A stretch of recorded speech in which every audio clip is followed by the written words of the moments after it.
coming from a Premier Division club, you can always come down here and scout out some potential recruits, I guess. Yeah, certainly. We love some tools, so I've got my eye out today. But look, it should be a cracking game as both sides.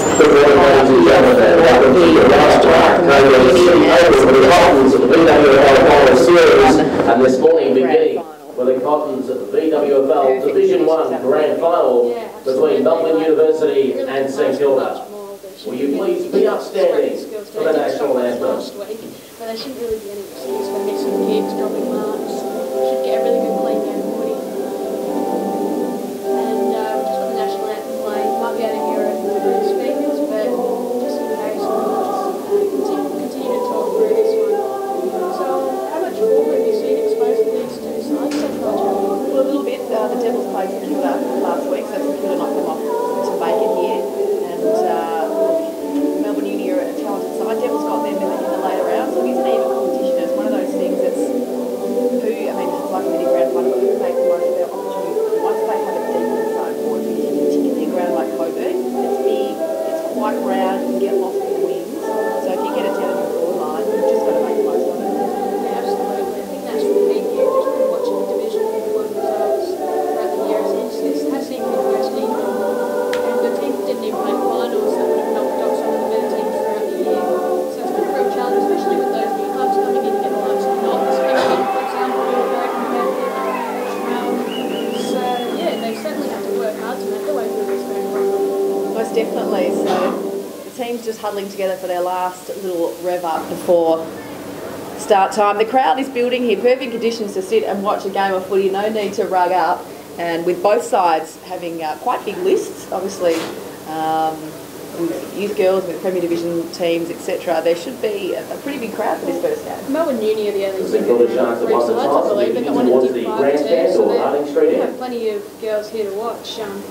Must have been an interesting time at the selection table during the week because we've got some quality players about.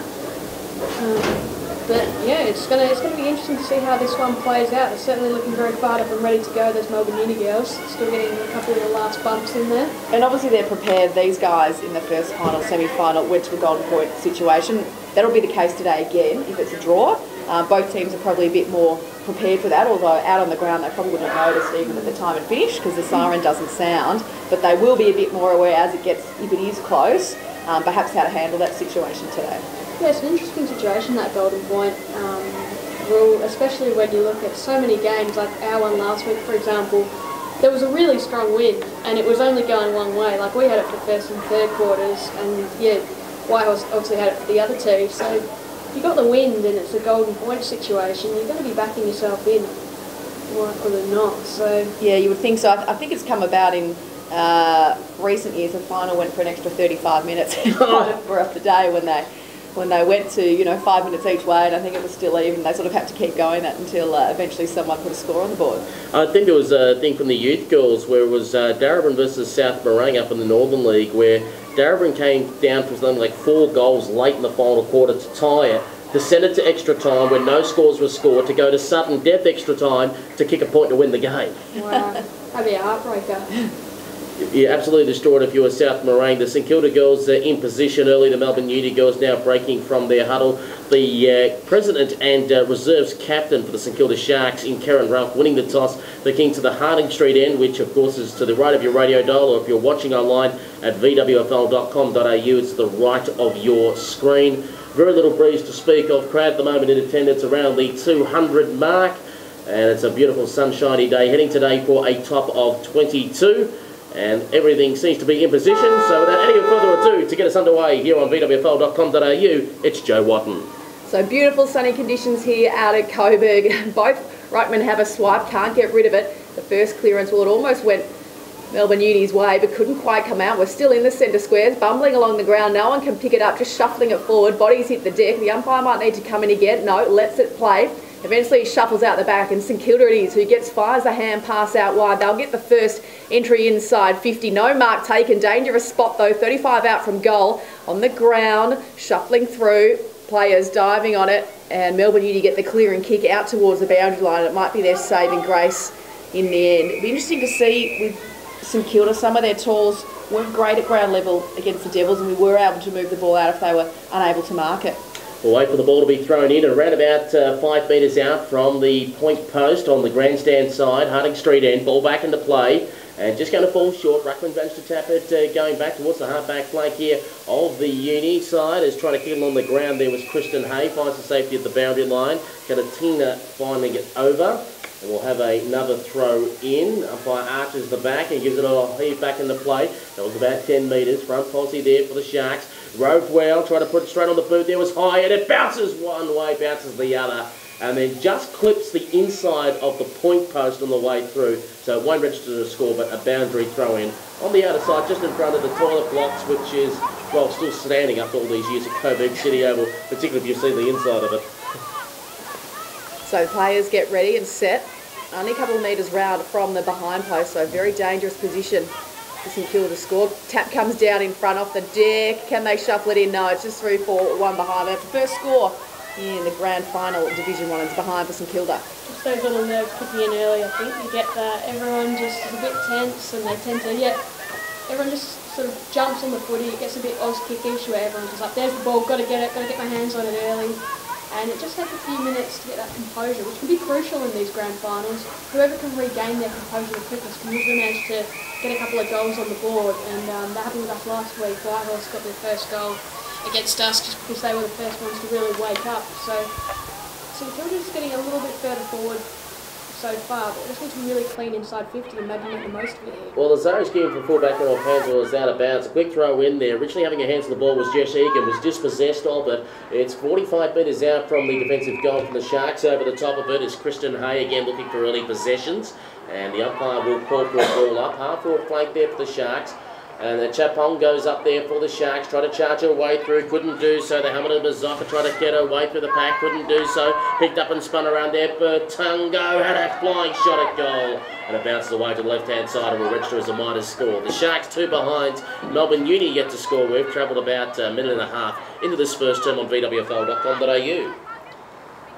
Just waiting for the kick out here.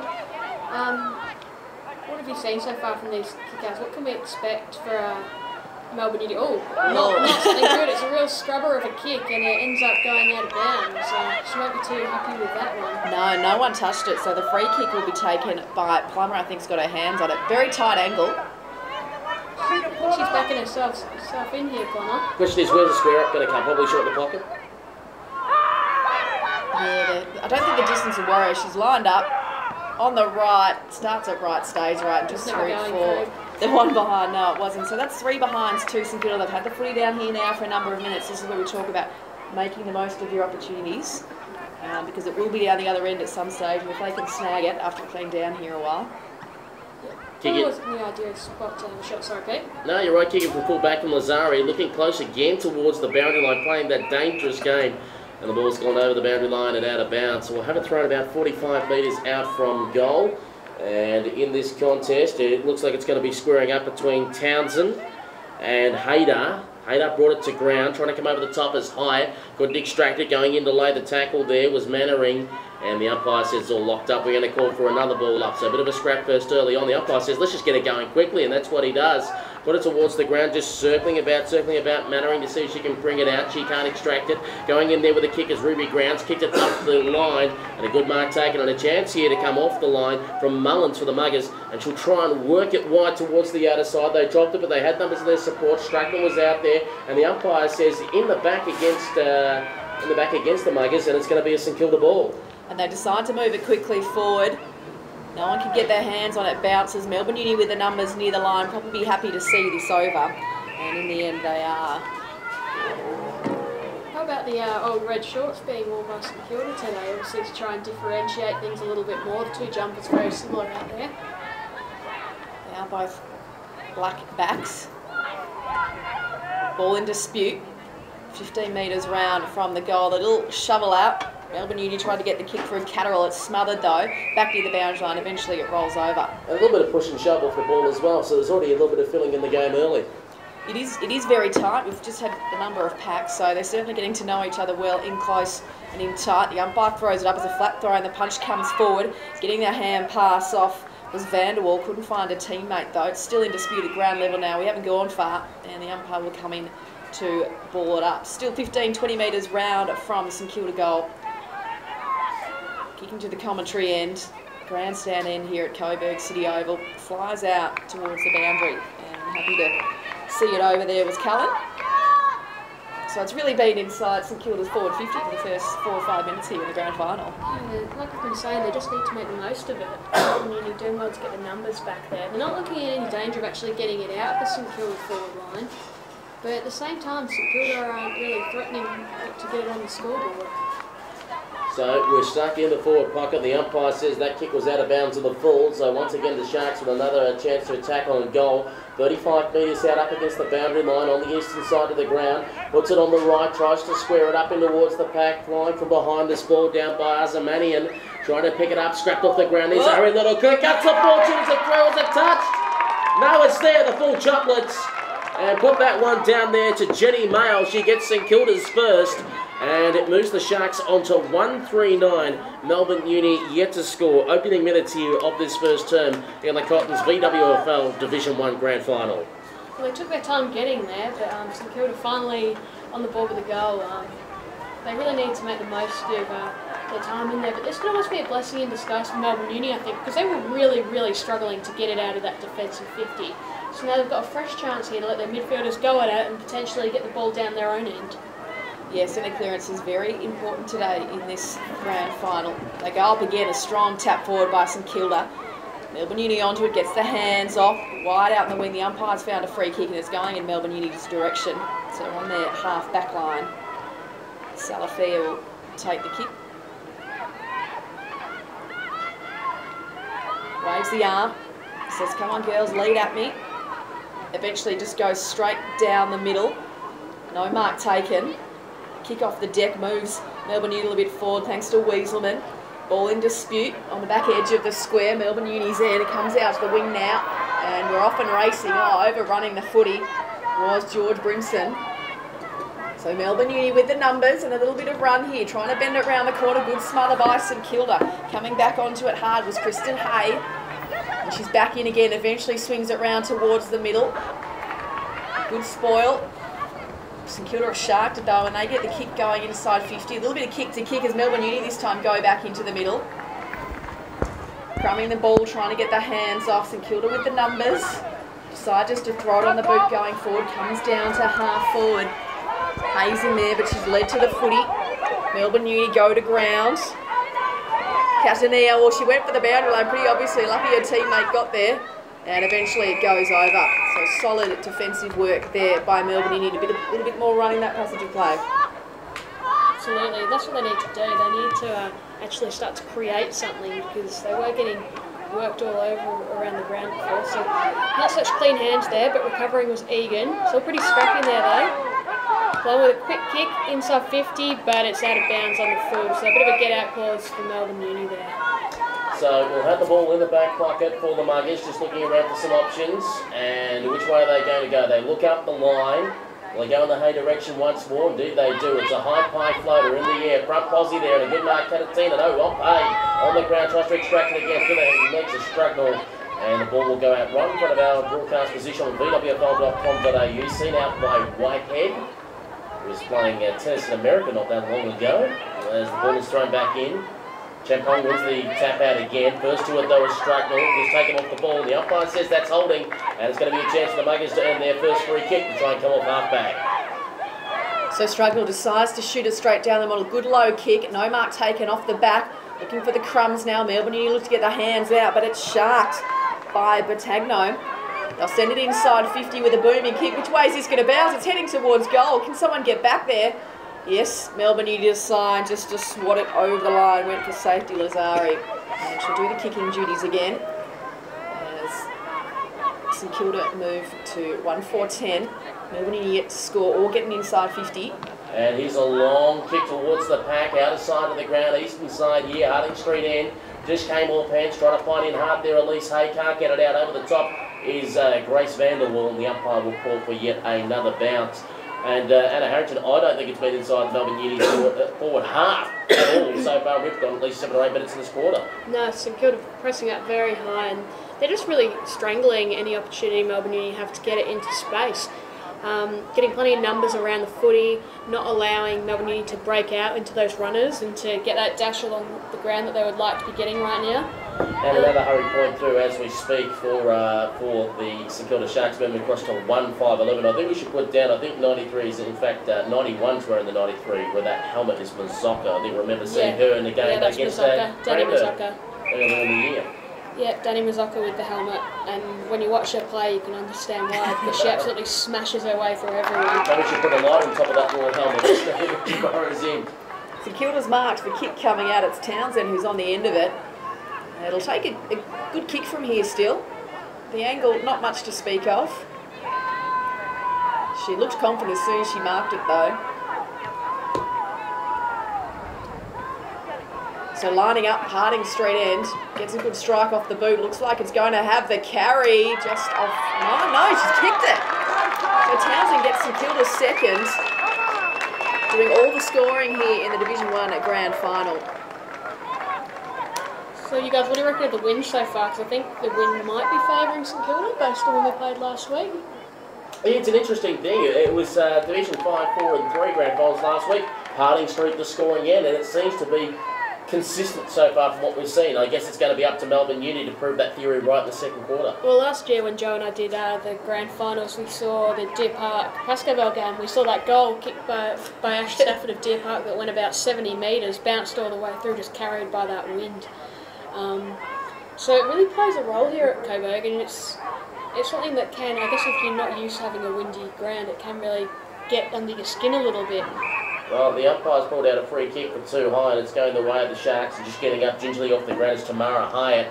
And she finds herself up between centre and centre half forward, looking further afield for options. Gets on the left, booming high kick towards the danger spot, 30 metres out from goal. Went through hands, Jen Plum waiting out there at the back, doesn't have the leg speed. And the Muggers do, with an awkward little kick off the side of the boot. Laying on a tackle there against Mazzocca. A little too high, said the umpire.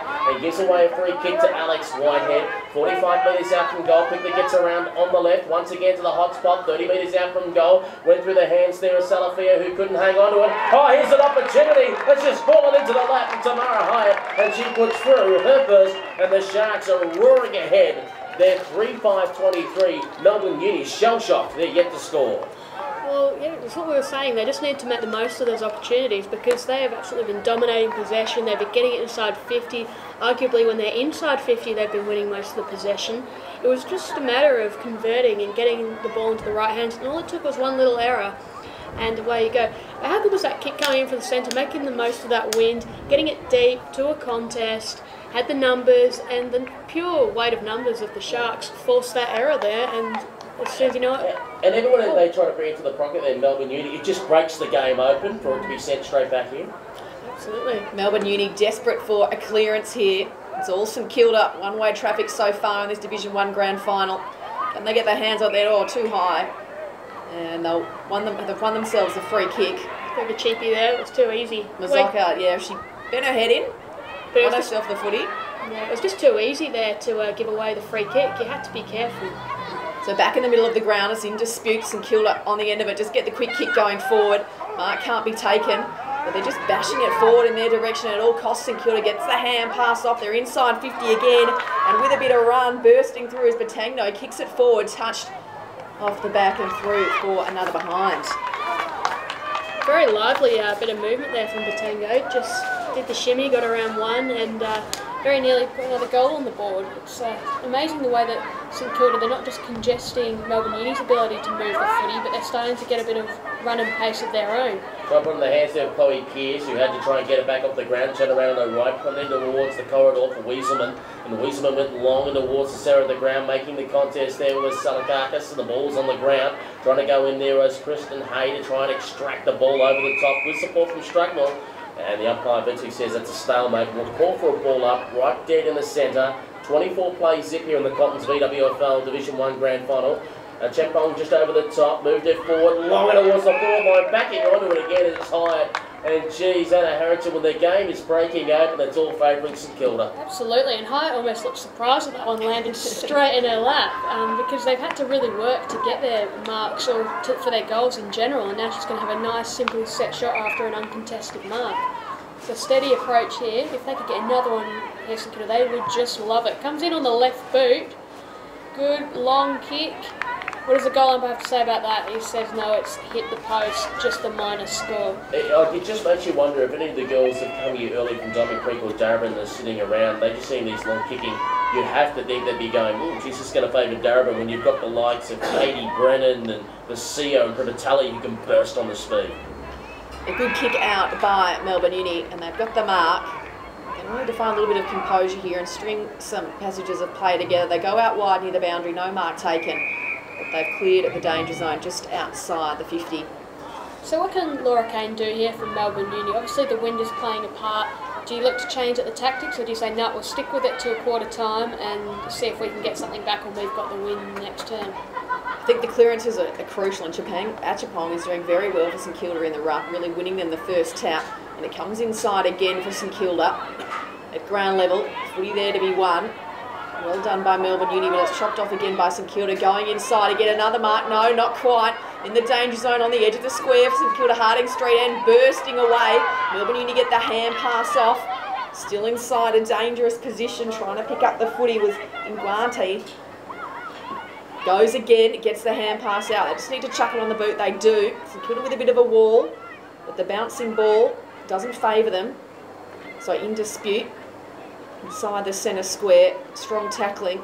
St Kilda with the numbers, they get the hand pass off and they can go wider. They're going to have a mark taken. No, not quite, off the chest.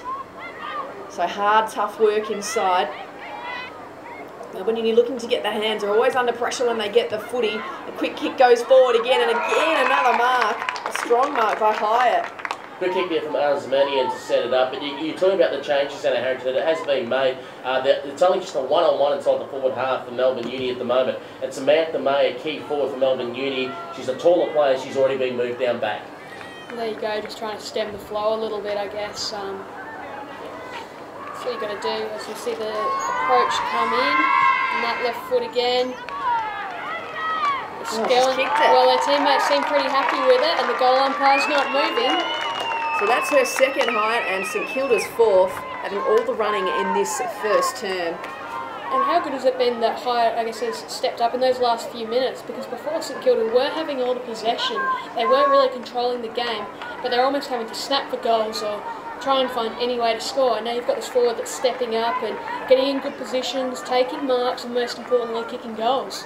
So I'm not sure Melbourne Uni's actually won a centre clearance in this season. They get more and more important every time a goal's scored. As the umpire throws the ball up in the middle of the ground, 31-0, and a Chapong goes up there again, but Shark beautifully by Strugnall, who got mown down. A turnover once again for the Sharks. They're just coming in numbers, trying to kick it off the ground quickly there. And Guardi to try and gain some metres, all got locked up again. Out in the centre wing on the eastern side of the ground, the umpire has no choice but to call for a ball up. Geez, they are struggling to even get anywhere near their forward 50 at the moment, Melbourne Uni. Chapong just goes over the top. Revest off the pack by Elise Hay, but her kick was partially smothered, and it popped out the side, and they're off to the races again, the Sharks, with a long right boot kick towards the half-forward line. It's bouncing around awkwardly, coming out there. I think it's Alana Tully to try and run onto it. Stuck it in front of herself, kicked it along the ground, just trying to keep it alive. Samantha May's now first to it. She kicks along, long way down for her to bend over and pick it up. Gets it, gets claimed, one-handed. The umpire missed it. Ball's still there, there'll be one. There is trying to fight in hardcore. It was Tickley, Rebecca Tickley. Moved it then, but only as far as the player having a snap around the corner. Batongo, his kick's just a little too much on it, maybe by about half a metre. Went over the boundary line and out of bounds when she was trying to find Tamara Hyatt. Pretty impressive the work rate there of Samantha May for Melbourne Uni.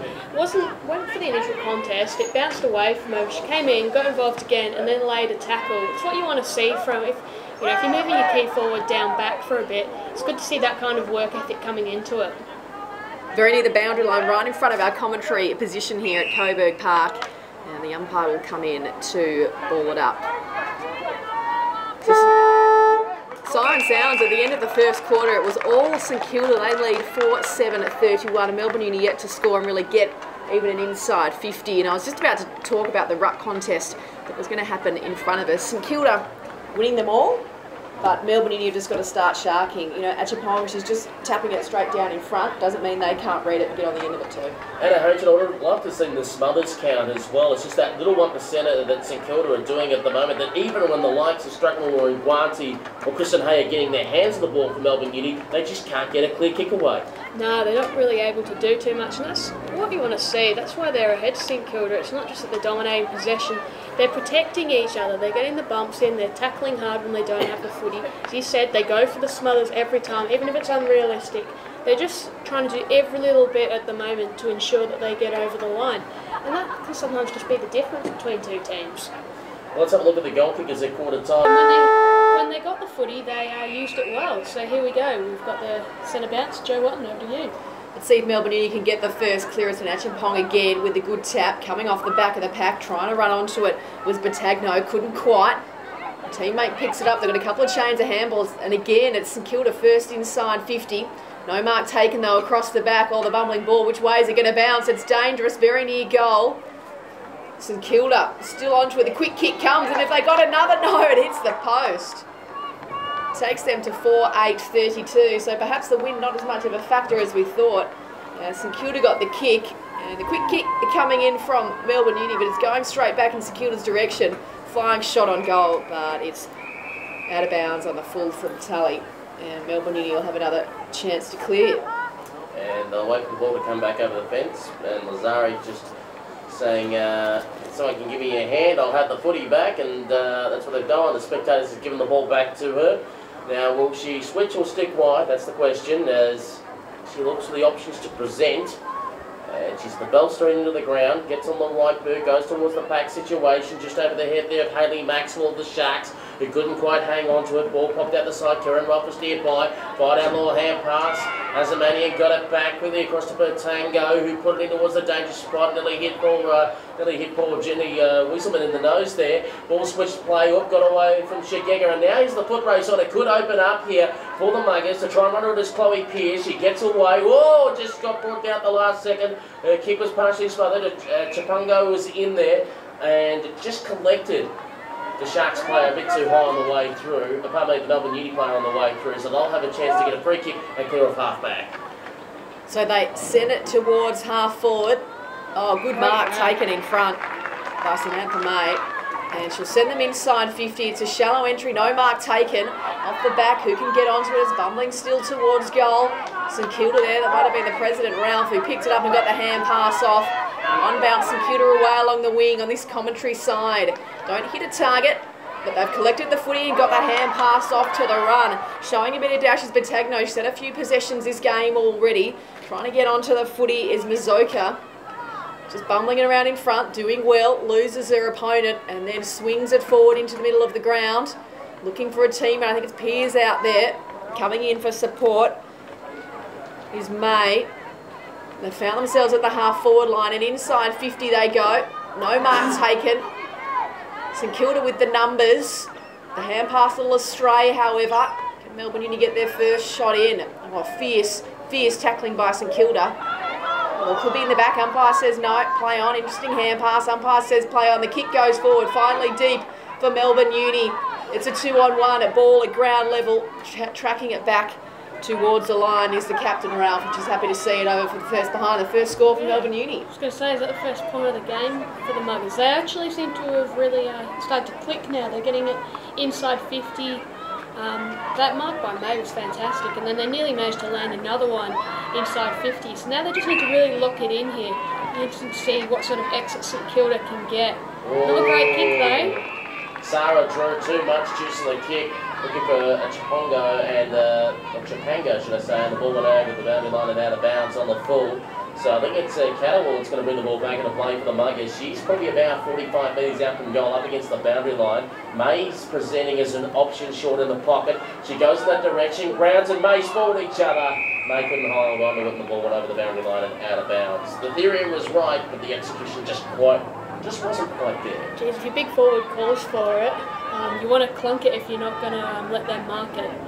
So a bit of a miscommunication there from Melbourne Uni, but they've got the ball locked inside that forward 50 and every chance to score now. Chapongo was first to hands the ball but it was seen over the boundary line and out of bounds. I think it was Winchester that scored it over for the Sharks, and we'll have another throw in just around from that left-hand point post. Flat throw back into play, came off hands, there's May there, tries to burst away, got a kick but it just went straight up and straight back down. Here's another kick, off the pack, this one's through! Put that one down to Sia Kalakis. Fantastic goal. That's like the composure to take it off the pack and just get the quick snap away. It was just what Melbourne Uni needed, and that can really be what lifts them in this quarter. I think it was smart as well because she knew everyone was going to May, and that's exactly what happened. Everyone went to May, tackled May, but when May managed just to get it off her boot slightly, it fell to the advantage of Salakis and then snapped it through. Bit of confidence, they've got the first one now. They had a bit more run and carry and got a couple of clearances there, so you never know, they could get another couple in a hurry. Absolutely, they're in a good position and they just need to start winning some of these clearances. St Kilda though just burst out of the middle, looking in the direction of Plummer. Yeah, they get another one again, out towards the wing it goes, bumbling along, it's a 2-on-2. At ground level though, it is Plummer who gets the kick out. Well, almost a one-hander, no mark taken. They go inside 50 again, the booming kick coming in from St Kilda from Townsend. And it's a one-on-one, the don't argue's given, rolling in towards goal. I think they've got another, no, yes, yes. So Hyatt has kicked her third. Yeah, that really hurts Melbourne Uni. Just as they managed to get one on the board, get the quick centre clearance out, and St Kilda grab one back just as quickly. That really hurts. Yeah, they'll be disappointed with that one because they were on a bit of a roll. Melbourne Uni, they had the momentum, and I feel like St Kilda got that one against the flow of things. Now things back out to a 31-point ball game. Again, it was due to the centre clearance. Absolutely, you've been telling them all day about it, Joe. We know that St Kilda are dominating the ruck, but the taps are all going in one direction. That's straightforward. So there's no reason why these Melbourne Uni midfielders can't shark some of them. Pun not intended. And of course, it's very easy from up here. Absolutely, but it's, at the end of the day, Acheampong is just putting them all in the one direction. But it is going the way of Melbourne Uni now, searching for May, but ball read best there by the St Kilda defender in Rayside. She's going to have a moment just to get a bit of composure, see if she's got an option a bit further out. Goes straight down the middle to a contest, dangerous move. Thumped forward there by Townsend, but there's plenty of numbers for both teams around the footy. Grabbing it quickly is Shegia, and she goes in there hard, but she's going to be all wrapped up. Plenty of numbers in there. Umpire's just waiting. I think there's going to be a ball up called, and there is. So not too bad a result for St Kilda, given how in the first quarter Melbourne struggled to get it out. And the trainer's asking for play to stop because there's been a St Kilda player down behind the play in the hands of the trainers. So this will call for time on. As we say, in these games, when it's not Premier Division, it's the lower division, it's straight 20-minute quarters except when the umpire stops the play, like it happens for the injury. That's when the timekeepers stop the clock. Usually it may be a minute or two for the stretcher, but in this case they're taking her off, so it should only be a minimal 20-second disruption, if that. So the ball's in the middle of the ground, and the umpire just waiting for them to clear now before she balls the footy up. So plenty of time for both sides to get organised. Playing with the blonde hair, got a feeling it might be Botango that's being taken off and just holding around her ribcage area. She's been lively for St Kilda, so it would be telling if she can't return. Just a bit of that run and dash has been crucial for the Sharks so far, especially early on. The way that they've been looking to congest the play, if you can then quickly feed the ball out to one of those runners. Just looking for confirmation on the number. I think it is the number 20 in Botango, so hopefully she's alright and gets ready to go again soon. So back in the middle of the ground, the clearance comes Melbourne Uni's way. They just hurry it forward with a scrappy kick. They might get a second one, comes out to the wing, but it's all St Kilda. And clearing it for them to the line or the boundary. They decide to play on, even though the mark was there. And Melbourne Uni with the numbers, can't quite pick up the footy at their feet, 2-on-2 now. And the rest of the cavalry arrive and dive in on it, and the umpire will have to come in and ball it up. Those clean possessions make all the difference. Thrown up. Pango goes up there with it, trying to take a clean swipe at it. Wiseman missed it, close towards the boundary line. Hurried little hand pass off. Asmani trying to kick the ball into play. Run from the St Kilda coaches benches. Pango just comes over the top, rolls someone into the ground. And in goes Mazzocca as well, tries to extract it, she does, barrows in there, gets a little hand pass out, it just pobbled around. They got the hurry kick out towards the centre wing position, body's got knocked over, but Tully is there for the Sharks, kicks it around the left boot, heading in the Maxwell direction. She gets bumped off the ball, and we'll see go over the boundary line and out of bounds. Half forward flank, 60 metres out from the Sharks goal, they're attacking the Bell Street end. The Sharks are 5'8", the Melbourne Uni Muggers are 117. There's a goal apiece in this second term. Achapong out the front, taps it down again. Plummer couldn't pick it up. Ball in dispute near the boundary. Players go to ground, trying to shovel it out. The umpire's found a free kick for pushing the back here, and it's going in Melbourne Uni's direction.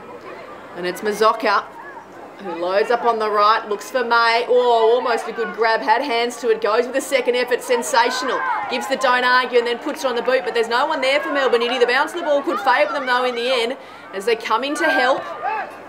The kick is scrappy by St Kilda. This could bounce their way. Oh, again overrunning the footy, so it gives Drew a chance to go down the middle and hit a target. So at the centre of the ground, St Kilda will look to come wide to the wing. Another mark taken, this time by Townsend. Still in the middle of the ground, sizing up her options. Mail waves the arm and says, kick it my way. Doesn't quite well, just marks taken. Look to play on quickly, Hyatt. She's got a target. Very unselfish play, turned around quickly and has found a teammate in much closer range. Just looking a bit more composed out there, St Kilda. Just when they do have the opportunities, they're not just long bombing it straight away. They're taking a moment, they're lowering the eyes, they're looking for the leading target, and it's paying off. Slow, steady approach here. I reckon she'll back herself to kick this one. No, she just doesn't bring it back at all, to be honest. It started out to the left and it stayed there. That's Michelle Hall, bit of a shank there from about 20 metres out from goal on that 45-degree angle. So 5'9", 39 to 117. The kick in from full back towards the half-back flank, foot race on there. Azamania might be first towards it.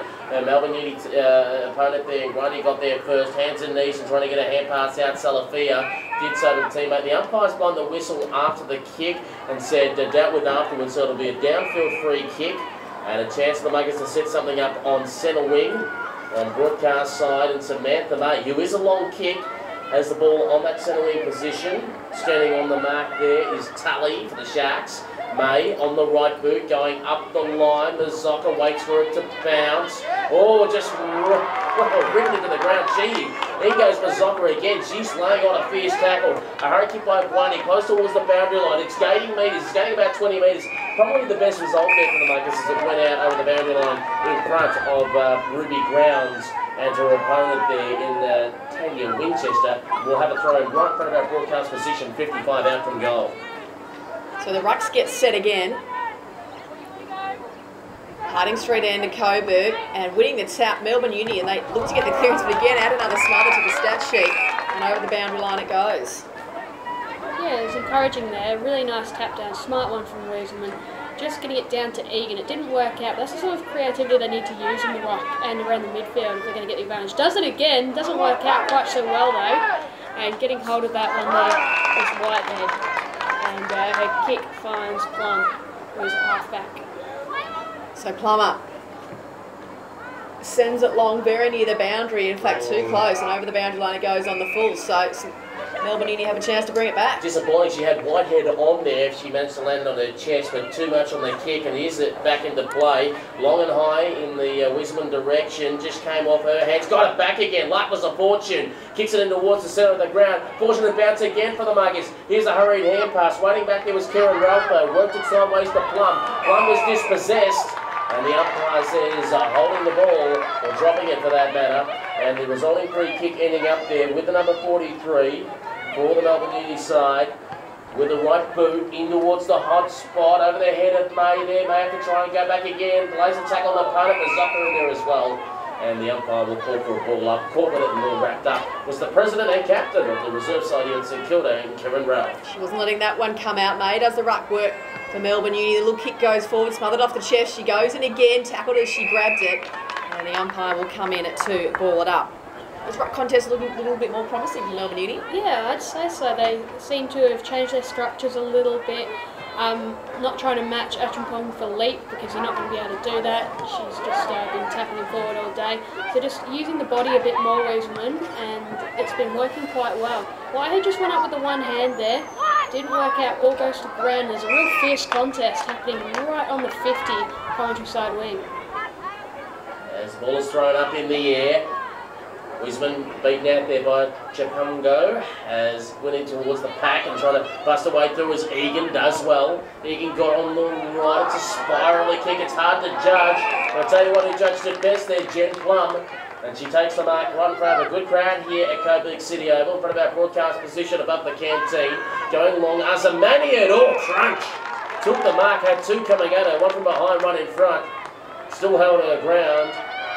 And she was the host of a couple of episodes of The Farm, which is St Kilda's YouTube show. They put out through their website. She kicks it long towards the pack, and it came off hand, sent over the boundary line and out of bounds by Elise of the Muggers. So, bit of a stalemate so far this quarter, I think it's safe to say. No side really looks like they're going to go in the ascendancy. So St Kilda 5-9-39, still leading Melbourne Uni 1-1-7. Near the boundary line it goes, still in dispute, and eventually pushed back over where it was thrown in, so we'll do it all again. Melbourne Uni really need to get on their bike and grab a couple of quick ones if they want to be right in it, because we saw how well St Kilda did kicking towards the Harding Street end in the first quarter. Another third quarter like that and it will be all over. So Acheampong, roving her own work, gets tackled very strongly by Weaselman, and the umpire will come in to ball it up. We'll clear the way once again on centre wing, broadcast side, which is the Sydney Road side of the ground here at Parramatta Park. And there was Acheampong, tried to get it going again, meeting the sandwich there. Shagia tries to get it out, ball is dribbling on the ground. Plum was lurking nearby for support. Kirsten Hay goes in there, can't get it. Mazoka over the top. And the umpire once again will call for a ball back. We'll have another ball up. If you just joined us on vwfl.com.au and vwflradio.com, 5-9-39, the Sharks, the Muggers 1-1-7. So no quick takeaway. We might have another ball up, third in a row. Pretty much the same spot on the wing here. In front of the interchange benches. Tap comes out this time, Tully. Well, she has the one-arm tackle, the chicken wing tackle. Now the umpire will come in to ball it up again. So some slow play here in the second quarter. Division 1 grand final. So Kilda 39 lead it over Melbourne Uni 7. Doesn't have the footy. Umpire says play on. The quick kick goes forward in Melbourne Uni's direction. They find the boundary line, but gain themselves 15 to 20 metres. So play to be slowed up here. Melbourne Uni, if they can get something working here, they're not too far out from goal. All it takes is one good clearance, kick into the 50 to one of those big forwards. They've got three forwards inside 50 at the moment. And Champong moved the ball to ground. We struggled with that name all day. I tell you, it was Tully tries to go in there as well, but extracted out there by Hay, who kicked it along the ground close towards the boundary line, and over the boundary line and out of bounds as Plum nearly went over the fence. And a little bit of argy-bargy. Ralph exchanging phone numbers there with Mullins and insurance details. As the umpire says, come on, let's just get on with it. We'll throw it back in 45 metres out from goal. Chappell moved the ball to ground. Shackwell, let's sell a kiss, and she was caught holding the football. And Plum, will she end up with a resulting free kick? She will in the back pocket. He's plenty of touches in this quarter, Plummer. And started the game up forward and now has been playing a bit more of a general role down back. Kicks over the pack and the boundary line will beat them all. But she's cleared it from the danger zone, Plummer. So got the throw in just on our wing. Still Melbourne Uni's forward half. Needs to do well here. So Weaselman has improved in the ruck across this term, but St Kilda get the clearance. A quick kick goes their way. Umpire says no 15, play on. And a good mark's taken over the shoulder by Adams. Goes direct, straight down the middle, over the back of the pack. Can't pick up the footy was Catterall, but sending them inside was Kirsten Hay. On the half volley, trying to get it was Mullins near the boundary line. May's in there too, and eventually it's shuffled over by St Kilda. A couple of arms out from the Melbourne Uni girls saying, come on, that was deliberate, umpire. Don't like your chances there, girls. Yeah, optimistic at best, I think, that one. So May doing the ruck work for Melbourne Uni inside the forward line, gets to the front spot, gets a tackle and then tries to rove her own work as Plummer near the footy again. And, oh, that's, yes, out of bounds on the full. Little drop kick near the boundary line. Means that Catterall has the footy. Doesn't look like she's looking goalward. Just sends it to the hot spot. Can someone get on it? No. May's in there. The target wrapped up straight away. Tries to shuffle the footy out to a teammate. Does well. On the end of it was Sakalakis. But it spills free, strong tackling. The umpire's found a free kick. Which way is it going? I think it's going no, St Kilda's way. I thought it was Melbourne Uni initially. But St Kilda will have the chance to clear as the waft of the canteen is making me hungry now. Absolutely. Here's the kick and it just clears the pack and a chance the Muggers to send it back in if they can hold on to it well. And Salafia had it there, had to get rid of the hand pass in the nick of time. Portuguese cross, but Chapon just went boom through to around. So the umpire said, "You almost buried a 6 foot under there. I might have to give her a free kick." So Grounds now has it, 60 metres out from home, was in a dangerous spot, and the main direction that goes flying, couldn't quite bring it in. Ball on the ground, scrapping in hard there is Tally, can't quite bring it out. And the umpire calls for a ball up. And, well, Sam May just walks away from the pack pretty good, but her opponent gets upfield, and I think must have been the front ticket in that, right?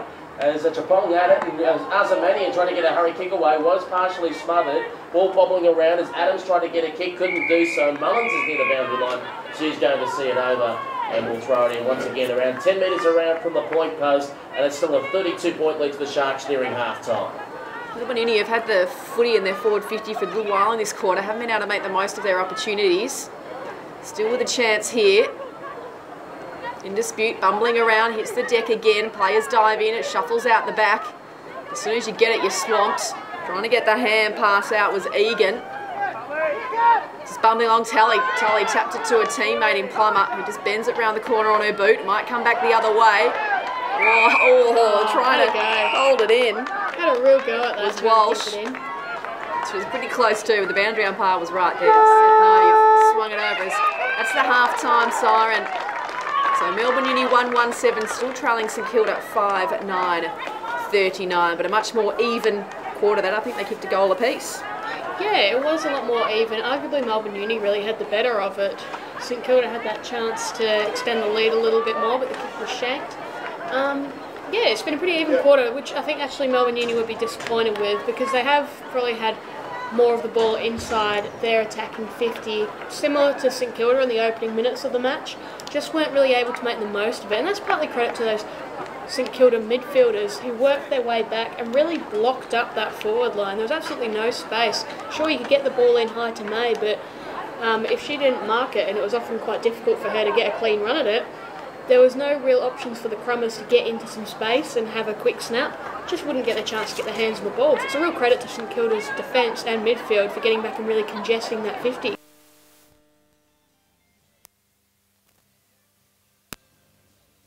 And to do the proceedings, Joe Watton. Interesting too, Weaselman there in the ruck, and she's not starting front on, running into her tampon. She's ready to come in from the side, so she's obviously done a bit of thinking at half-time about how she's going to approach this to try and get a bit of body and stop the run. She gets the first tap, so it's worked for her. Can they get the clearance though? Well, they might. Trying to get the hand pass out wide. Yes, they will get it going their way. Bumbling forward though. Bodies hit the deck. Little shuffle kick comes back in St Kilda's way. And they're wrapped up on the outer side of the ground. Oh, the umpire lets it play as it looked like it could come out. It does now. Dropping the footy at players' feet. Trying to dive in and pick it up. Tully can't quite. On the boot. Players let it bounce now as a kick came forward by Melbourne Uni. May's in and under. Trying to pick up.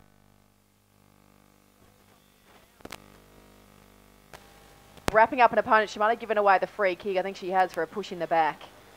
And St Kilda get the relieving free, although the first inside 50 went to Melbourne Uni, so that's promising, even though St Kilda can clear it on the wing.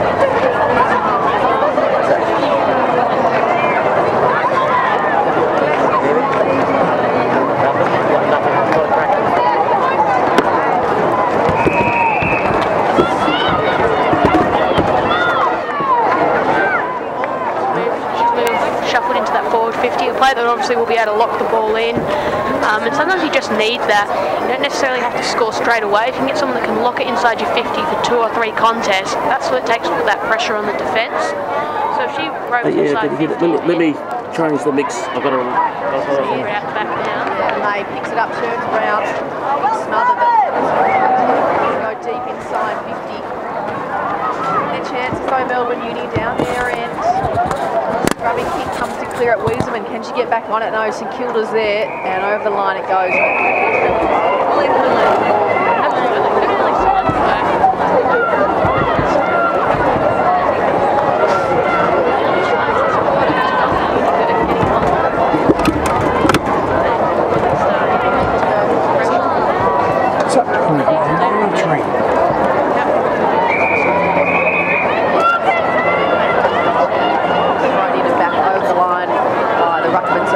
Again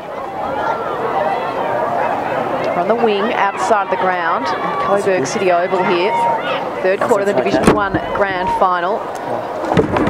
St Kilda lead at 39-7 over Melbourne Uni near the boundary line. It's out of bounds on the full, and it's going in St Kilda's direction.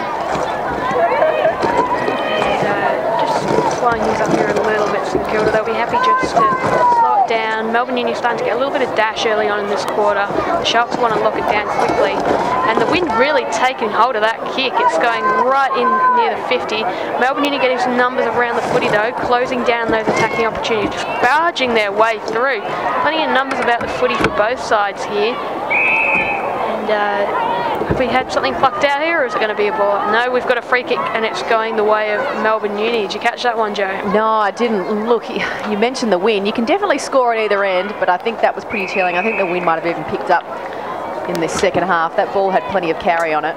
Yeah, absolutely, and just smart little kicks there out of defence from Melbourne Uni. Before they seemed to almost just hit and hope a little bit to work it out of that back 50, but now they are just trying to hit those targets. They've realised that when you've not got the wind, you just have to be a bit more precise and acknowledge that your kicks aren't going to go quite so far, but if you're precise, you can still get things moving up the ground. So Melbourne Uni won a free kick. They go into the centre of the ground. No mark can be taken, and the kick comes back by St Kilda. Oh, good grab in front. Great grab. Half forward line. Still a couple of kicks from goal. Sent inside the forward 50, and it might have been hiding unopposed. Oh, ducked her head. Umpire said play on. Good call. Now in trouble holding the footy. The umpire will come in to ball it up. St Kilda player's not happy with that, but she did duck into the tackle by the looks of things. So Melbourne Uni now just need to really remain firm. First big opportunity here for St Kilda. It goes up in the ruck, something a little bit different. It's all getting locked in here though. So balled up again. 25 metres out from the St Kilda goal, directly in front. Tap doesn't really go to anyone, high at ground level. Well, she just dropped it in the end, and the umpire saw it. It was a good tackle, pinned the one arm, and winning the footy was Egan, and she looks like she's in a hurry to move it on, but wants a target. A couple screaming out wide. One of them was Talafia, who couldn't take the mark. One-on-one, working in hard. Lock around the footy, and they've won it. Oh no, the umpire said holding the man. It's going St Kilda's way by the looks of things. Yeah. Oh, she wasn't happy about giving the ball back either. Either there was Piers. She'd taken she was well and truly off and away. The tickler's going to put the ball in, puts it up to the contest. Plenty of numbers there for both teams. One goes in there, and it's forced over the line. So no score either side at the moment in this third term. 5-9-39 to 1-1-7. The umpire throws the ball back in. Sharks attacking Hutton Street end. Back into play. Front posse there and getting the tap as Townsend to try and move it forward. Whitehead was there, knocked off the footy. Close towards the boundary line, doing a bit of shipping work as Tickley can't go in there. Watching on is Walsh for the Muggers. And once again the umpire calls for a ball up. As we alluded to, the Sharks can kick this first one. You think that might be icing on the cake. As the umpire throws it up in the air again. Townsend does the ruck work there. The ball just bobbles around. Taking it as May, stripped out of her hands there by Whitehead. Gave it across quickly to Plumby. Put it in the danger spot at the top of the square, and it got slapped through there by Lazari. And will register as a minor score. The first score of this quarter. And that moves the Muggers, the Muggers remain at 1-1-7, moves the Sharks on to 5-10-40 here in the Division 1 Grand Final, thanks to Cottons. Kick doesn't get too much clearance on it. It's dangerous again, but over the boundary line, at the safety of the boundary line, Melbourne Uni go, but it's only about 15 metres around left hand behind post, so definitely in the danger zone. Flat throw in, tap comes down in front. In the hot spot, the ball bumbles. Mazoka will just get it on their boot. Hope for the boundary, but it's all St Kilda there. She goes in again to get the footy. She's almost crumbing her own kick. Good second effort. Melbourne Uni a bit more support now when they get the hands out, there's someone there, but with that kick, there was no one. So it comes back in St Kilda, almost a mark grabbed in front. No, the umpire's found a free kick for holding, and it's going in Melbourne Uni's direction. So a bit of relief there, as Adams will be on the end of it. Need to move it on quickly though here. The time is well and truly against them. There's still plenty left in this half obviously, but they need to get on the board early and really get threatening in this third quarter. And moving it forward towards the pack and just coming off hands there, the 43 couldn't quite pick it up. I think it might be Cullen who's had it. The umpire says not dealt with, and that ends up being a resulting free kick. And she gets on the right boot, goes out towards centre wing, could be cut off, close towards the boundary line. Making a contest is George Brimson.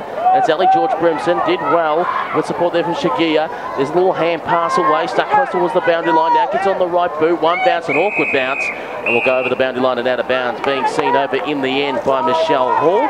And we'll have a throw in right near the canteen where the chips are wafting through and very popular here at Coburg City Oval. Back in, Whitehead took it straight out of the ruck, put it on her left boot, went towards the half forward flank, one pot off the pack there by Height. The umpire said play on, getting towards the danger spot, 30 metres out from goal. Nazari comes out to meet it, gets the hand pass away, looking for Salafia. Salafia now running away, half back flank, out of sight, doesn't know what to do, gives off a little hand pass in the end. Now on the left boot, it's Cullen now, just going up the line. The umpire's pulled out the whistle and said there was a little trip behind play, and just losing her boot and getting it back is Salafia, and she'll have the resulting free kick off half back flank. Probably good for Melbourne Uni because I don't think they were too sure about where they were going to go next. Options were starting to form, but now they get a chance, and I think they'll probably just try and hit up the contest. Salafia. Short kick though. Yeah, bounces in front, didn't quite get the carry she wanted, so St Kilda with a run trying to come inside. Some dodging, some weaving before the kick goes. Mail, can she lead back in the race? It's bounce, just needs to grab it and put on her boot, and she does. So second goal to Jenny Mail. I think she got a boot in the back of the head for her troubles. She won't mind at all because she has put St Kilda out to a commanding 39-point lead, and that'll be disappointing for Melbourne Uni because they were really holding very firm in that defence, and all it took was one long bomb over the top and it really made them pay. Mail led the way in that chase the whole way. It was just a matter of whether she was quick enough to grab it and get it on the boot, and she did, so a real blow to Melbourne Uni there. So, ball back in the middle of the ground, and you've just got a feeling now St Kilda Sharks have got one firm grasp on that Premiership Cup. Ball up in the air again, and away we go. Chapong just tried to slap it forward. Picked up there by Weaselman, who tried to deliver it forward, just bounced around, was quite awkward there, set up for Adams, who burst through the pack, put on the right boot, went in towards the forward line. The bounce was cruel there for Mullins, 3-on-1, and the numbers just back there, and just trying to pick it up as Ray Side, who tries to go the clearing kick, and a little too much on the kick though, went out of bounds on the full in front of the scoreboard here at Piranha Park, Coburg City Oval. Wait for the free kick to occur on the outer side of the ground, and look further in the distance. It might be Mullins out there who's just looks at the options and decides to put it up high in the air. Mazzocca is from behind, managed to spoil it. It was on the ground, trying to charge her way through there as Salakas, couldn't quite extract it. It was Whitehead for the Sharks, who went long towards the centre wing on the outer side of the ground, bowled over a few players. Hyatt went in there to try and make a contest, went to kick it off the ground, wasn't successful enough. Tickly in there as well for the Sharks, can't quite get it out as Amanian had it, tried to get a little hurried hand pass out, taken away there if you don't mind by Strugnall. Strugnall towards the half-forward flank. Sharks back there with numbers, unless Weaselman has her way. She had it in front of herself, kept it alive, tried to get a kick as she got pulled to ground. Too many Sharks there, and they'll clear off half-back. So out to the wing with a bit of run, 1-on-2, gets it on the boot. Melbourne Uni, she gets rid of her opponent, then tries to pick up the bouncing footy, gets some great support with the Shepherd, goes one way then the other, does well, gets it on her boot. Fantastic play by Catania. Finds a teammate, so they're off with a bit of run here. Kristen Hay loads up, does not quite have the carry she wants. The wind really is a bit of a factor now. Couldn't get the kick away, was Egan, but crumbed her own footy and then banged it long. Who can run onto it here? Trying to get back is Weaselman. in support, gets shepherded out of it. And St Kilda with the numbers. Can have a bounce, a bit of a dash through the middle. And goes long, 1, 2, 3 bites of the cherry. High pulls it in. Classy mark taken, half forward flank. On the outer side, 65 metres out from home, looks for the options, squares it up in the hot spot, it's high in the air, they crash the pack, Samantha May brought the ball to ground, numbers back there, and she'll go and chase up her own footy and kick it long towards the centre wing. Hyde's going to be leading here in the foot race, Cullen going with her and trying to pick it up. No, she'll just kick it on the ground because she had grounds coming out afterwards. They were appealing for deliberate, and the umpire says, I don't pay deliberate in the third quarter, only in the final term. And that's how it should be. 46 plays 7. St Kilda still with the commanding lead over Melbourne Uni. Out of sight of the ground, Acheampong wins the tap down in front, back towards the boundary line it goes. Players diving in, the hand pass comes out the back, but it goes in St Kilda's direction. Hurried kick going forward. No one can take the mark, but the umpires ping them for hold. And so St Kilda will have a chance to go forward. Tickley will have it. 2 kicks out with the aid of the breeze, decides to pop it up, and it has too much on it, which just shows what the wind is doing. Hide in there at ground level, couldn't quite, pops out the back, Melbourne Uni with the numbers. They kick it back, which way will it fall? No one can take the mark, but really well done. The only person who had eyes on the footy is going to win the footy. So Melbourne Uni out towards the wing, looking for Mazoka. She's got a bit of work to do, a couple against her, does well, keeps it in front, then grabs her own footy. Bangs it on the boot, looking for a teammate in the centre square. Mark not taken. Good pressure though, my Melbourne Uni to wing it back. Oh, Acheampong, what a tackle. Buried her opponent into the ground, and St Kilda have won the footy. They come out to the wing, and the mark's been taken by Drew. And Drew now looking for some options, decides to get on the right boot, coming inboard, 1, 2, 3. Matango got it, dropped it, had to try and go back and get it again. Bowled over Mazoka, and will give away a kick for too high. A bit late as well, I think, was what they were giving it for. Ball was nowhere near it. Mazoka now gets on the right, switches towards half-back flank on the outer side of the ground and taking it. Is that a 25? Thought it might have been worth it. The umpire said no.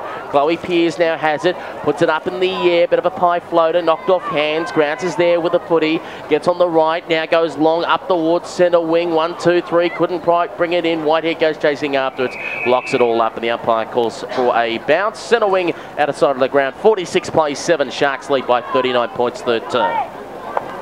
Acheampong gets a good run at it and belts it forward in St Kilda's direction. Out near the boundary line it goes. Trailing towards the boundary, Melbourne Uni might be happy to see it over. They've conceded 20 or 30 metres. And the tackle comes in, the umpire says play on. Mazoka tries to find the hand pass to find her teammate in Catterall. Free kicks going St Kilda's way. So the quick kick will send them inside 50. No mark taken, a little bit of a shove. Yeah, the umpire saw that one. Wasn't very subtle by Maxwell. Melbourne Uni, they show some really good glimpses here and there of run and dash and long kicking, but they're only doing it every now and then, and it is just glimpses. St Kilda have just been able to produce that sort of quality of football more consistently, and that's partly a credit, I guess, to the way that they've managed to lock down Melbourne Uni and not let them get into any space. But it must be frustrating for the Muggers girls, because you can see that they've got the talent here to really match it at parts of the game. And the umpire's blown a whistle and said it's a free kick going the way. The Muggers on the outer side. And Calikas now has it. And she gets on the right boot, going up towards the centre wing position. Just flying from behind there and trying to spoil was Rayside. Put it to ground. Maybe without the footy there was Elise Hay. The umpire said no. Taken away by Whitehead, who's had a bit of the footy in this third term. And put it right towards the pack. We're flying through and taking a grab. Third in the queue was Tamara Hyatt. She's kicked 3 so far this afternoon, or this morning should I say. Comes in 45 metres out from goal. That's a shank. That is right off the side of the boot. That is out of bounds of the full. That's the type of stuff I used to kick for Broadie's Primary School 25 years ago. But you can't bag her out when she's had 3 for the morning and certainly done her job for the side, even if she was not to kick one more for the rest of the day. Yeah, most definitely looked the most dangerous forward. Pearce from Melbourne Uni thought about running off. The umpire said come back over your mark, and then she just runs off anyway. As Mail doesn't really offer much pressure. It's going to come back in though, as I think Hyatt's on the end of it again. So she'll load up, get into the hot spot and just let her players fly. Mail's in there off the back, crashing. A few of them hit the deck. Trying to work hard. Maxwell tackled to the ground. The umpire said, give it to me, I'll ball it up. So it's all very locked in here in that St Kilda forward line. It's going to be really tough for Melbourne Uni from here. They'll have to win with the last quarter, but one goal here you think, and it's just about curtains. Yeah, it'll be a long way to come back from. It's already a long way to come back from, and they need to really be strong in defence here because it's going to be very difficult. We see even you've got May right down at full back, just got the one player close to that 50 and another in the centre square. So Melbourne Union doing everything they can here to stem the flow. Haydar tried to get a hurry kick out of the pack. She couldn't do so. She was spoiled. Had to go back in and get her own footy. Townsend wraps her up. Ball came out of her hand. Scrapping in hard and over the top there was Walsh. She can't pull it out. Maxwell as well is getting involved in the thick of things. Going in there is Chloe van der Waal. Great name. Sounds like an Oasis song. Kicks towards the top of the square. Coming through is May. Got her on the right boot. Cleared it out towards the half-back flank position. Batonga was first to it, but slapped out of her hands though by the 47 who just sees the ball over the boundary line and out of bounds. And in fact it might have been 41, pardon me, and Elise Hay. And we'll have a throw in. No, in fact, we'll wait here. Was out of bounds off the foot, so that means it'll be a free kick for the Sharks. And they will have it right up against the boundary line, 50 metres out from goal. It's a high, long kick, but only as far, though, as Lucille Walsh, who'll have it in the back pocket. Nervy times here for Melbourne Uni. Goes for the big, long barrel kick. The wind holds it up a little bit, but Melbourne Uni with plenty of numbers around the footy. They should be able to lock it in here. Something's being called by the umpire. I think it is just going to be a ball up. See the two rucks go at it. Acheampong just slams it down, hits the deck for her trouble, but it's effective because now we're going to have Batango bursting through. She's providing a little bit of dash. Melbourne Uni with some numbers, May there to see it over the line. Yeah, they're holding them up, Melbourne Uni, but they need some scores themselves. It's the toughest thing here because they're really similar to the first quarter in that they're really struggling to get it out of that defensive 50. If you can't do that, there's no way you're going to be able to score. Certainly, there's lots of St Kilda players waiting at the wall, as we call it, across half forward for when it does come out. So Melbourne Uni might have to get it out with a bit of run. First, they need to get the footy. It spills to the ground. A quick kick comes out. Can they make a contest? They do. Very near the boundary line, looking to run away with it. Bending it round. Couldn't quite get the mark with Sakalakis. And it'll come back inside 50. No mark taken for St Kilda. They're working hard at ground level, and again the quick kick comes forward. Almost high it again, gets her own ball at ground level, gets the hand pass off. Dangerous, 20 metres out from goal, bending it round the corner, not quite far enough, and it's just through for the one behind. That was Townsend. How dangerous does Hart look any time she goes near the footy today? Just almost doesn't mark it at ground level. She's still in for the second effort. Absolutely, and she's at least getting her hands to it and forcing it. So if you've got a crummer there, they're able to go for it. There's not been a great deal of crumbing in this game today. I think that is just because of the congested style we've seen. Strucknell's kick in from full back just came off hands, and the umpire's pulled out a free kick off the ball here. So there was a little bit of holding of the jumper, and that means the resulting free kick is Katatina.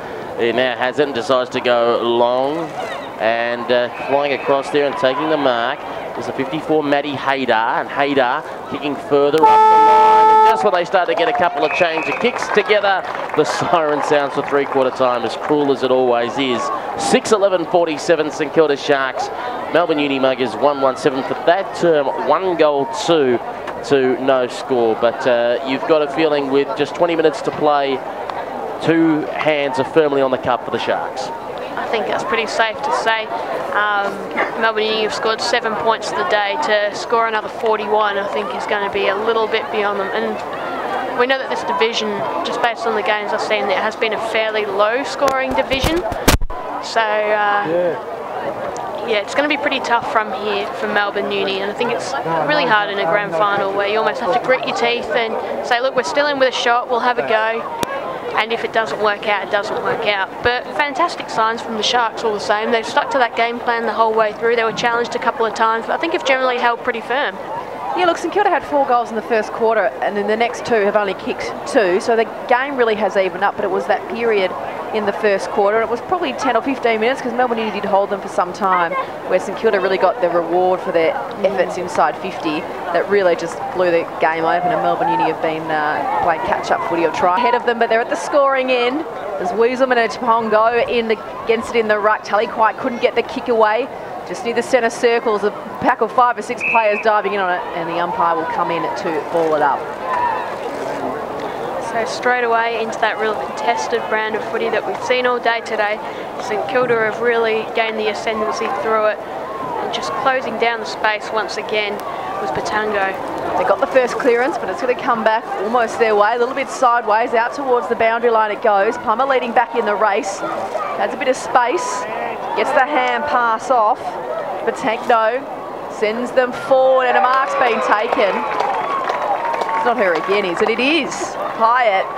She's been dangerous in their forward line all day, already has 3, and from directly in front, you think she'd add a 4th. And she'd back herself in to take home the best on ground medal, I think, as well. Potentially, yeah, I've never thought about that. If she can kick a few, she can land a few more in this quarter. Slow, steady approach from Hyatt. Let's see if she can get the job done. Everybody likes it, the crowd is well and truly up and about, and I think Hyatt knows that could be the nail in the Melbourne Uni coffin just a few minutes into this final quarter. So she has her 4th and the 7th for the Sharks, and they extend their lead out to 46 points now. They're 7-11-53. Melbourne Uni 1-1-7. Even though it might be out of reach of the Muggers, you'd love them to get a goal or 2 in this quarter. Well, you'd hope they want to add some respectability to the scoreboard, because I guess the worst thing is not only going down in the grand final, but to lose by a long margin. If you can at least cut it back, at least you can say, okay, bright side, we can work on things for the next year. As Batango tries to keep the ball in front of herself, and she's doing well. It's bouncing left, it's bouncing right, then she gets collected on the way through. Doesn't get a free kick for her troubles. Jess Egan comes over the top, and the umpire calls for a ball up, because I guess the danger is, and we've seen in grand finals before, if a side does drop their shoulders, it becomes party time for the other side, and they just get to put it on a little too easily, which is you don't want. Here's the hurried little kick away off the centre half back position, overrunning it there, and now trying to go and pick it up is the player in Tully. She got knocked over. Melbourne Uni now have a chance if oh, she's getting mown down, if you don't mind, is Elise Hay. She was trying to pick it up, and then the bigger player in a Chapong just, moaned her into the ground. Second time she's done that today. She did that to Mazoka earlier, going ahead for Salakis, came off her hands. A Chapong had it, got the long hurried hand pass out. Hall tried to keep it alive, heading towards the boundary line. Here's a hurry kick there for the Muggers, might work out okay for Grounds, who has to run away from her opponent in Whitehead. Put it on the right boot, came up towards the half forward flank position. It's bouncing around awkwardly. Cruel bounce there for the player in Adams, just landed up in Karen Ralph's hand. And Ralph decided to come back inboard, trying to put it into George Brimson. Ali George Brimson now goes up the line, but it's going to be intercepted, and a mark there taken for the Muggers. And they got a feeling it might be Maddie Haydar, who gave up the little hand pass, got the right boot kick, came down the corridor, went to the one-on-one. Making a go of it again is Ali George Brimson to try and lock it up, and I think the umpire will resultingly call the ball up. 53 plays 7, Sharks way, early stages final turn. And Melbourne Uni, it would be fantastic to see them get a couple of quick goals here. It theoretically could still keep them in the match. Also, I don't think this score actually reflects the sort of contest we've seen. Melbourne Uni have had a real crack today, and it's just been a matter of not being able to convert a couple of opportunities. So St Kilda have won themselves the free kick. George Brimson has the footy at half back. Just pokes it short to find a teammate, can't quite the win, got onto that one. And to see how the teams handle it in the next game, the Division 2 grand final, of course, coming up. Might have had their eyes on this game to learn a little bit. Tap comes down, a lot of players around the footy. Ball spills to the back, and the quick kick Drew from the Sharks sends them forward. The race is on. It's a 2-on-2. Mazoka covered ground well to get in to support her teammate, and has forced the stoppage. Yes, no, the umpire giving it time, and eventually comes in to ball it up. So all locked in over on the far side wing. Everyone just taking a moment to get to their feet. It's been a real tough contested game of footy today, so imagine there's plenty of sore bodies out there. Chapong wins the tap out, and there's Hay. Elise Hay gets off the hand pass. The hurry kick there by Jessica Adams. towards the half-forward line. Ball bounces around, but just being picked off there by the St Kilda president, and Karen Ralph kicks it around on the right boot, going up the line. Oh, excellent turn of pace there. Whitehead goes up towards the centre wing out of side. Oh, trying to fly through the pack there. Couldn't hold onto it. Was Townsend. The ball popped out, but Tango, she's came back on since that injury. Kicks in towards the middle of the ground. The ball holds up. Who's going to be first to get it? It's all muggers there. Here's the kick towards the half-back flank. The bounce was cool. Mazzonian now just puts it in towards the forward pocket. Little mark taken. A little shot on goal. Is that high again? It is a goal. Hands in the air. She does the old Nicky Winmar in a way. Just holds up, pointing to the St Kilda jumper and saying that's what it's all about. I think it's high. And that means for the St Kilda Sharks, they move out now to 8 goals, 11-65. The Melbourne Uni Muggers 1-1-7. And that would be number 5 for her, I believe. So she's had a ripping day out. And I think arguably it's been the difference there. We saw early on when St Kilda were struggling to make the most of those opportunities inside 50. She just stepped up and was able to clunk a couple of good marks, some solid shots at goal, and she's just been a real mainstay for them up forward. Had a fantastic game. In fact, it might be Terry Keeper, I reckon it might be. So we'll have to give her a pump up as well if it wasn't Hyatt. Either way, important goal because it's looking very, very good for St Kilda in about 20 minutes' time. So they've got the clearance going forward again. Mark taken by Townsend. In fact, I can tell you the goal kicker was Michelle Hall. There you are. Michelle Hall with that last goal. So we'll have to take one back off Hyatt. As Battagno's got the mark. 30 metres from goal, so it'll still take a good kick from here. Directly in front. She looks confident. She might just poke it up to the hot spot. Gives it everything she's got. It's not going to have the carry. No mark taken. Tapped forward. Can someone get onto it? Not quite. It's through for just the one behind. The crowd loved it, but it wasn't quite enough here. And we'll see if St Kilda can lock it in or Melbourne Uni can exit. Mark is dropped there just on the 50. St Kilda with the numbers around the footy, and she is just going to knock it in, and it trickles over the boundary line for a throw-in. So 53 points the margin, 60 plays 7. St Kilda very comfortable at this stage. Last quarter of the Division 1 Grand Final. The scoreboard end, which is St Kilda's end. The umpire throws it back in.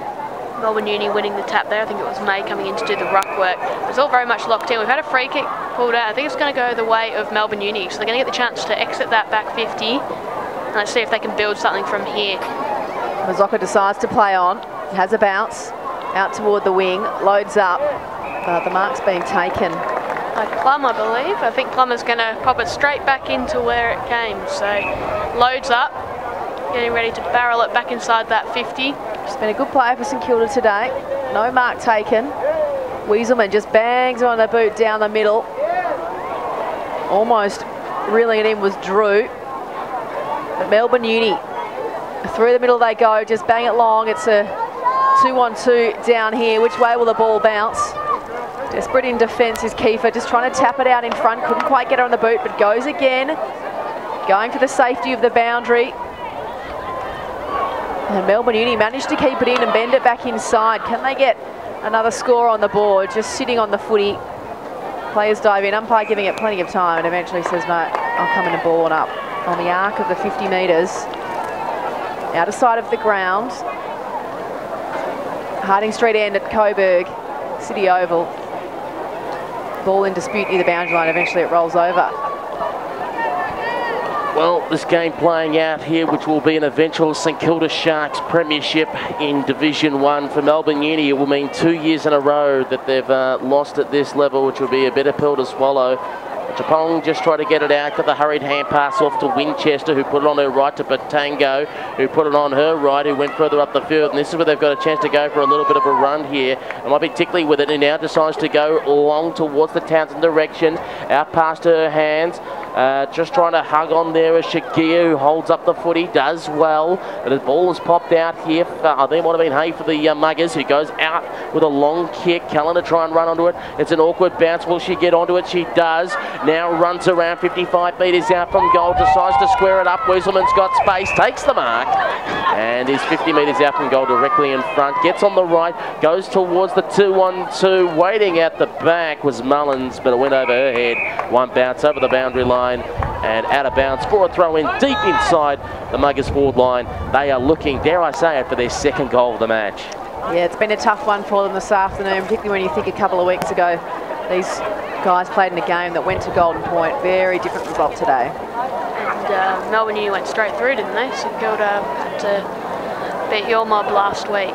So really big for St Kilda, I guess, being able to shake off that loss in the first week of finals and turn it around and bring out this performance today.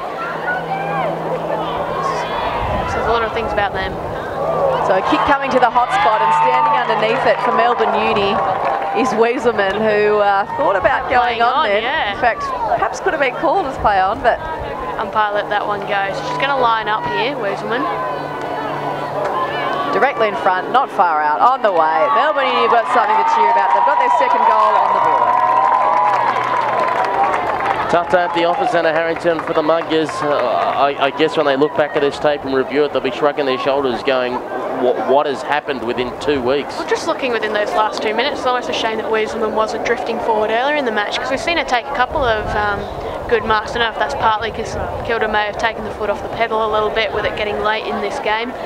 But she's drifted forward a couple of times. Speaking of the ruck, I was thinking Acheampong's another good chance to get best on ground today. Her midfielders have just been able to rove off absolutely everything except for part of the game. Weaselman's managed to work her way back into the ruck contest, but early on, it was all one-way traffic. Sarah Drew has been moved into the ruck now for the Sharks, brought the ball to ground, but Tango overran it. Whoop, down pass towards the Muggers teammate, trying to get her way through as Chloe Vanderwall came out to Whitehead, who put on the left, went towards the half-forward flank position. Awkward-looking bouncing ball as Hyatt tried to go in the contest there with Lazari. Hyatt one out, managed to move it forward, tries to run onto it again, fell over. Samantha May is there as well, can't extract the pill.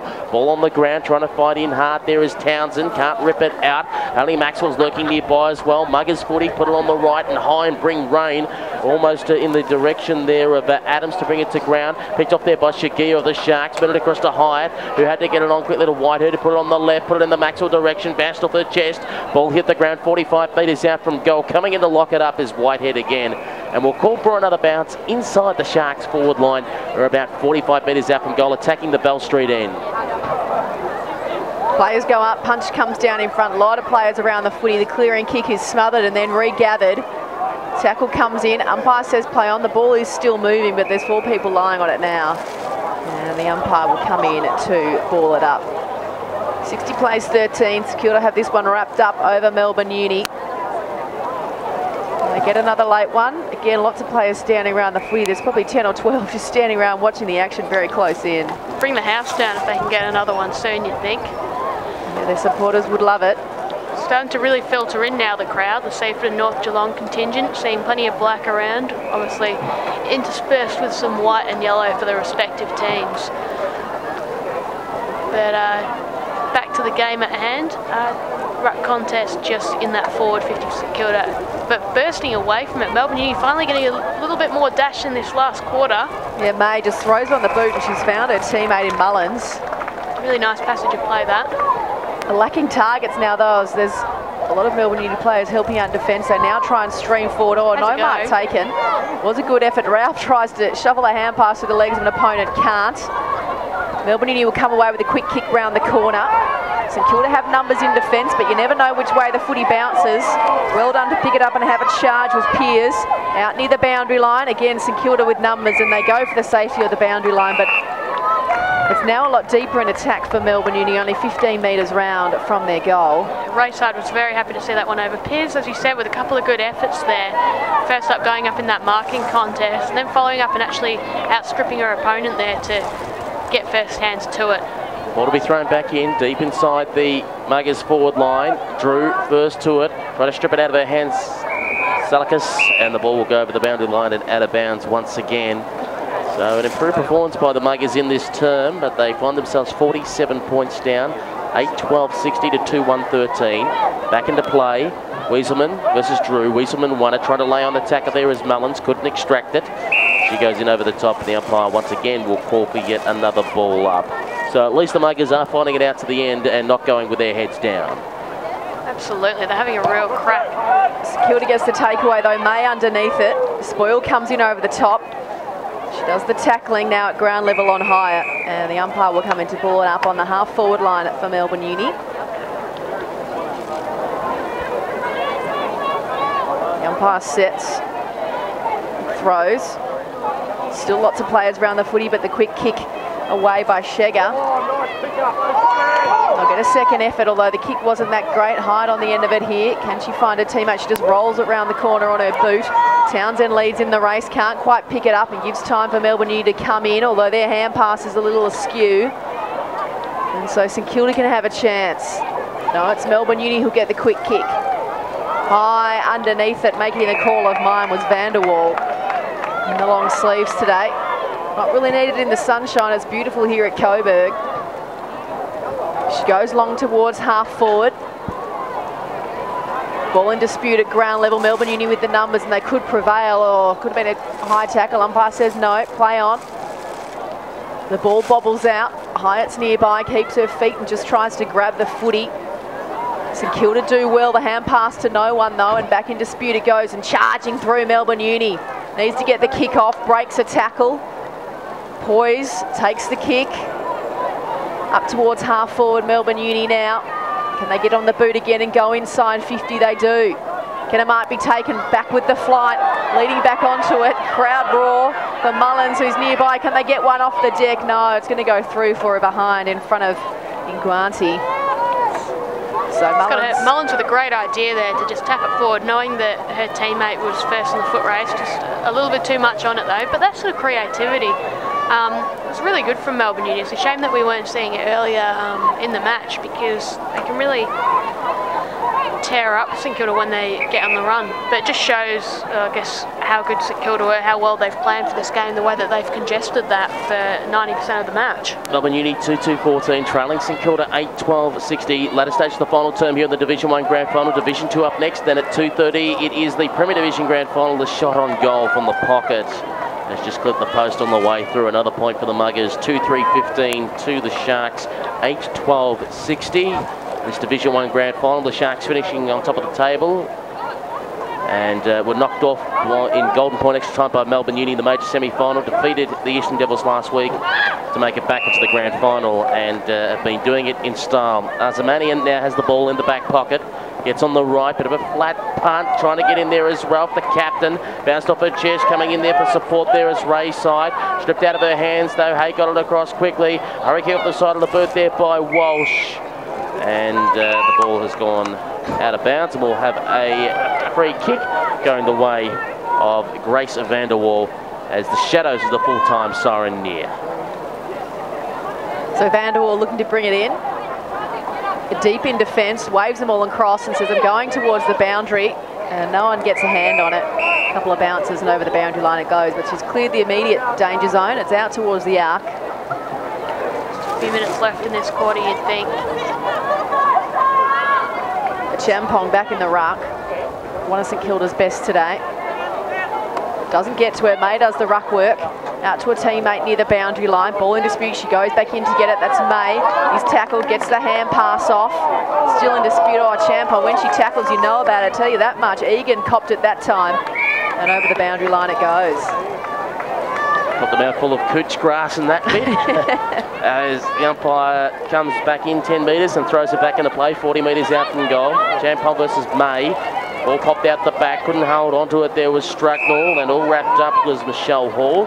The umpire calls for a ball up, and we'll throw it up quickly to get play going again. A Champong versus May. A Champong wins it, came off the side. Zamanian tries to pick it up off the ground, does so. Got knocked over by Egan though. Popped out to Whitehead, who put it on the left. Went up towards the centre wing, broadcast side. Coming out to meet it though was the play there in Cullen, who turned around, put it on the right boot towards the half forward line. Oops, went through hands. Whitehead stops Egan in her tracks. Maxwell is in there, got the hand pass out. Now just all players lurking around the ball in Whitehead, and getting it there was Kristen Hay, who puts it into the danger spot. Came off feet there. There's Ralph, gave up the little hand pass to Van der Waal, who dribbled it along the ground. Mullins intercepts though up against the boundary line. Kicks looking for a teammate in the pocket. Was an awkward looking bounce though. Goes towards the top of the square. The support is there for the Sharks so they can try and keep it out, but charging the way through was Hay, whose kick goes across to the right hand side and reaches the minor score. 2-4-16 is the Muggers, the Sharks 8-12-60 here in the final term of the Division 1 Cottons Grand Final. Van der Waal with the kick in for St Kilda, as you can imagine, in no hurry. Goes short to find Ralph. Doesn't matter, siren sounds. St Kilda are the premiers of Division 1. They've taken it out 8-12-60 over Melbourne Uni 2-4-16. So the celebrations can begin for the Sharks. And very deserved when they played the right game style from the get-go. A really congested style of footy. They limited the run of Melbourne Uni. They worked hard. They had a great forward performance from Tamara Hyatt, and they just managed to sustain it all the way through. I think it's fair to say well-deserved grand final win for St Kilda Sharks. Just having a look at those goal kickers as well at full time. First of all, Tamara Hyatt, 4 goals, sensational. Jenny Mail with support with 2 goals. Townsend and Hall each kicking a goal for the Melbourne Uni Muggers. Salakas got 1, Wieselman got the other. Yeah, fantastic performance from Hyatt, who would be right up there, as we've said, in the best and fairest calculations. Sorry, not best and fairest, best on ground calculations. Really strong performances across the ground. I'd say Acheampong in the ruck was very good, really controlled that contest. Karen Ralph provided plenty of leadership down back for them, I thought. A little bit of run, was just very composed there. Another one, I would say Jen Plum had a real crack, got plenty of the ball, was necessary. Started up forward and then went down back in the second quarter and was a real general in defence when they needed her to be. Any other massive standouts for you guys? I think you've listed them well. I mean, my 2 standouts are really hard, and Acheampong just controlled their areas of the ground and were with the difference. I think I'd say they were between the sides. Best 2 players on the ground, I'd say, by a fair way, the most important 2 players. And what an effort as well by Batango to come back on the ground, because she copped a pretty heavy knock there in the second term. She would have been probably my 5th player named, actually.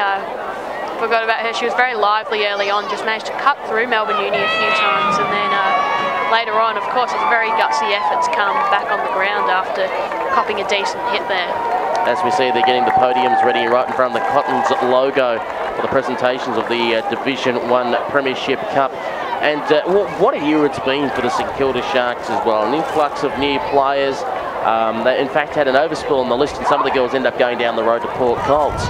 And for them to have their Division 1 side to be in the mix with the finals and to win the...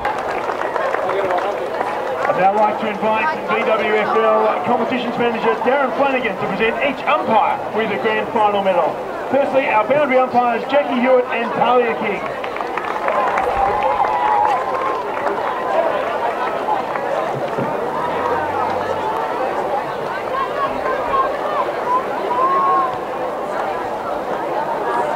Our goal umpires Bill Ray and Catherine Ray.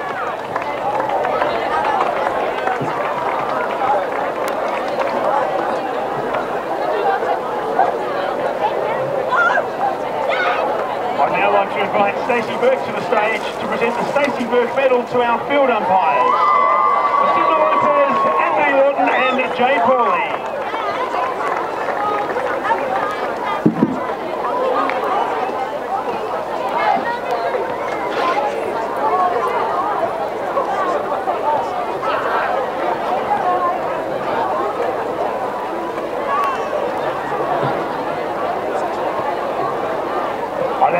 Jay Pauly to stay and present the Best On Ground medal for the Grand Final.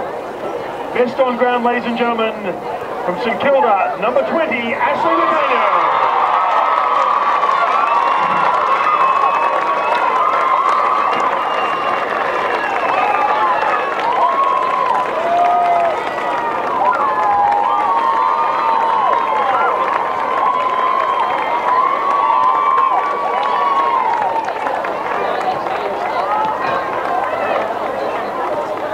and gentlemen, to say a few words on behalf of our runners-up, Melbourne University, the coach, Laura Kane.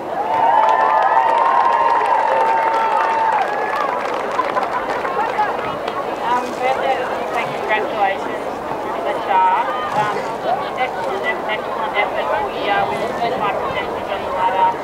You really showed that it really just does take one quarter really hard to compete, and your first quarter was so you deserve it, and you look forward to many more battles with you this year. So really well done.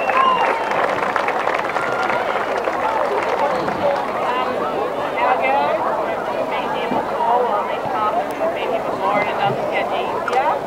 But you see what happens when you sort of aren't able to make the most of the opportunities. And today the Sharks played tremendously and were able to do that. So we just go back and reset and get ready for another big pre-season next year, and we just come back and try and do another effort. So well done all year, really good work.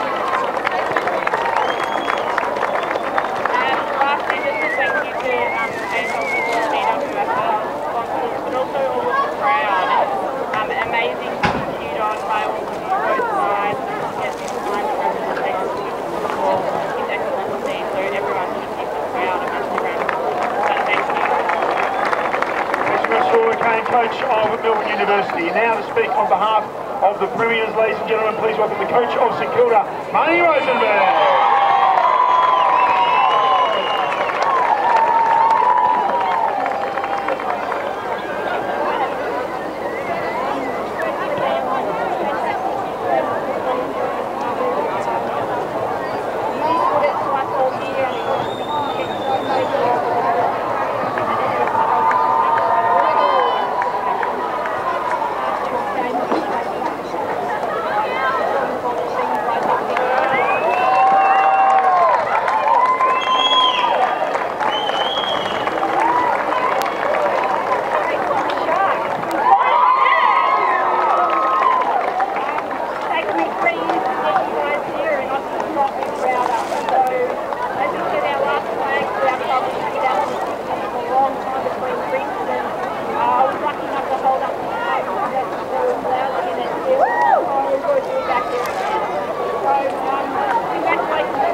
Stay here because your next job is to present the Premiership team with their Premiership medallions. Ladies and gentlemen, your Division 1 Premiers, St Kilda.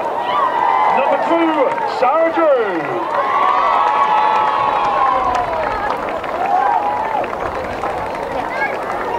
Number 7, Grace Vanderwaal.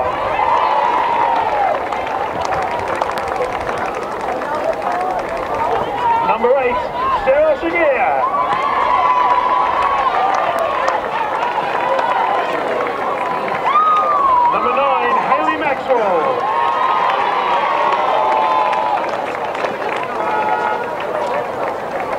Number 10, Jenny Mayo.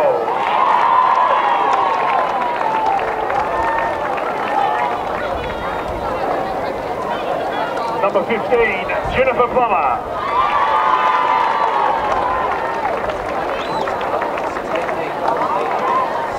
Number 16, Claire Shee.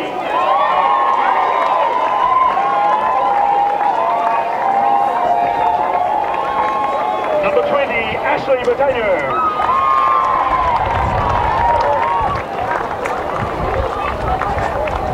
Number 21, Terry Keeper.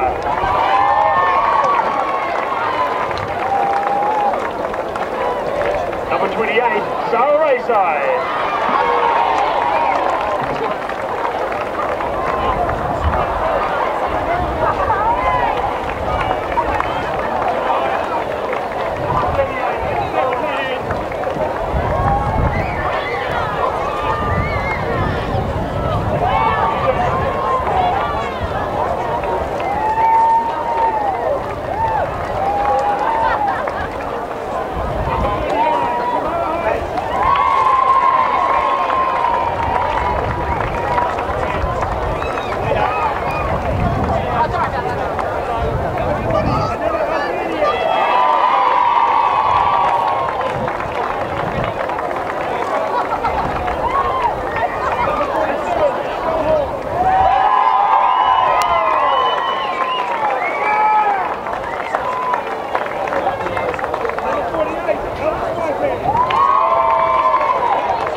as we see the Premiership Cup held aloft for the St Kilda Sharks, and they all come running onto the dais and to take their team photo.